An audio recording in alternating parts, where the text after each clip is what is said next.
my name is Bhumi from Non-Academic, and today I'm going to be giving 2 examples of Ship of Theseus Paradox. Well, just remember, paradox means a statement that feels and seems self-contradictory.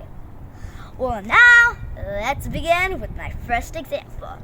So my first example is there will be an old ship, right?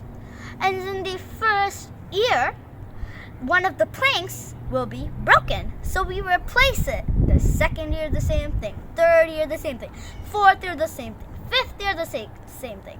And after so many years, all the planks are replaced. So now, do you think that it's the same ship because we replaced the planks over some years, not all at the same time?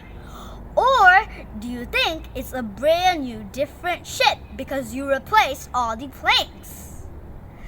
Now, let's move on to my second example. It's very similar to my first example. So, you have an axe. It's after some years, it's gonna be old because you use it so much. Then the handle will be broken, so you go to the market and get a new handle. And after some time, your head of the axe will be broken. You go to the market, get a new head.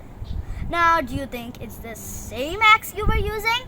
Because it was changed not at the same time, in different times of the year. Because after more years, you get it again. You don't all replace it at the same time. Or do you think it's a brand new different axe because you still replaced it?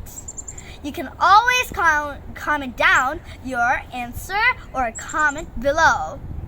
Hope you enjoyed my video and my examples. Thank you for watching and bye!